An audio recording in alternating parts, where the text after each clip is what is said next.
Tips, অনেকে কি হয় ওই তন্ত্রক্রিয়া করে রাখে বা গুপ্তক্রিয়া করে রাখে, প্রচুর চেষ্টা করার পরেও রোগের কারণ জানা যাচ্ছে না, অনেক চেষ্টা করেও দেখা যাচ্ছে তার সুস্থতা আসছে না, অনেক ক্ষেত্রে দেখা যাচ্ছে হাজার চেষ্টা করেও চাকরি হচ্ছে না। এই ধরনের কোনো যদি সমস্যা হয়ে থাকে, কারোর উপরে যদি তন্ত্রক্রিয়া হয়ে থাকে, তাহলে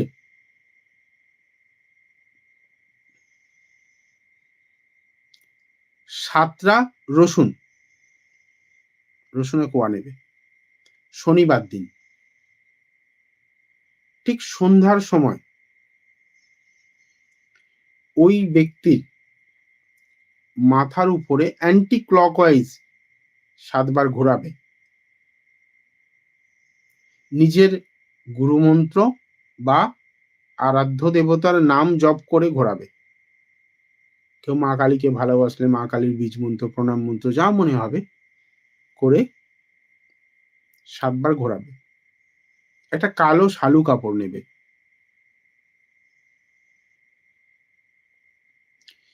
শুনে নাও, সবাইকে বলছি এখানে বাজে কমেন্টে না বকে শুনে নাও, কাজে লাগবে, এফেক্টিভ জিনিস। তো কালো শালু কাপড়ের মধ্যে ওই 7টা রসুন দিয়ে দেবে, দিয়ে 7 পাকে কালো সুতো দিয়ে ওটাকে বন্ধন করবে, করে একটা পুঁটুলি বানাবে। ওইটাকে নিয়ে সন্ধ্যা যখন ধূপদীপ দান হয়ে যাবে বাড়িতে, তখন গিয়ে বাড়ির প্রধান দরজা তার আউটসাইডে, ইনসাইড নয় কিন্তু, আউটসাইডে বেঁধে দেবে। এবার ওটা সারা রাত ওইভাবে বাঁধা অবস্থায় থাকবে। ভোরের আলো ফোটার সঙ্গে সঙ্গে ওটাকে নিয়ে কোনো 3 রাস্তার মোড়ে গিয়ে খড় দিয়ে হোক বা পরিষ্কার কোনো কাগজ বা এই ধরনের কিছু দিয়ে, নোংরা কিছু না, খড় দিয়ে বা গাছের পাতা দিয়ে ওটাকে জ্বালিয়ে দেবে। 3 রাস্তার মোড়ে ওটাকে জ্বালিয়ে দেবে। আরো ভালো হয় যদি কোনো কারণে যে ব্যক্তির মাথার উপর ঘোরালেন সেই ব্যক্তির কোনো পরা কোনো পোশাক, সেই পোশাকে যদি ওটাকে জ্বালিয়ে দেওয়া যায়, তাহলে কি হবে যে নেগেটিভ মানে প্রভাব এতদিন আসছিল সেই প্রভাবটা কিন্তু ওখানে শেষ হবে। এবং ওই ক্রিয়াটা কোনো না কোনো ভাবে যদি সেটা কেউ বাড়ির কাছাকাছি কেউ করে, ওই ক্রিয়া কিন্তু রিভার্সে যাবে। তখন আর ধোঁয়া যখন উঠবে, সেই ধোঁয়া ওঠার সময় ধোঁয়ার শিখা ইন্ডিকেট করে দেবে শত্রুর বাড়ি কোন দিকে। তুমি বুঝে যাবে, তোমার শত্রুকে তুমি তো চেনো, আর কেউ তো চেনে না, তুমি ভালো চেনো।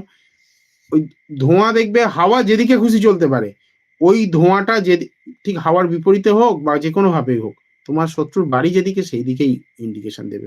এটা প্রমাণ, আমি যে ক্রিয়াটা দিচ্ছি সেটা কতটা এফেক্টিভ তুমি নিজে করো, বুঝতে পেরে যাবে। হাওয়া একদিকে চলছে, ধোঁয়া আরেকদিকে যাচ্ছে, মানে অবাস্তব মনে হবে, করে দেখো। কিন্তু পোশাক দিয়ে জ্বালাতে হবে, তবে ওই ধোঁয়ার কেসটা বোঝা যাবে। যদি তন্ত্রক্রিয়া করা থাকে, ওই পোশাক মানে যে ব্যক্তির উপর তন্ত্রক্রিয়া করা রয়েছে সেই ব্যক্তির পোশাক পুড়িয়ে ওই রসুন আর ওই শালু কাপড় সমেত ওটাকে পরাতে হবে ভোরের টাইমে, সূর্যোদয়ের আগে। ধোঁয়া দেখবে তোমাকে ইন্ডিকেশন দিয়ে দেবে যে এই দিক থেকে শত্রু এসছে বা এইখান থেকে শত্রু এই কাজটা করেছেন। এবং বাড়ি যদি কাছাকাছি হয়, ওই ধোঁয়া যদি তার বাড়িতে গিয়ে ঢোকে, ওইটা রিভার্সে তার বাড়িতে ফিরবে, তার বাড়ির কোনো সদস্যের উপরে গিয়ে ওই নেগেটিভ এফেক্টটা কিন্তু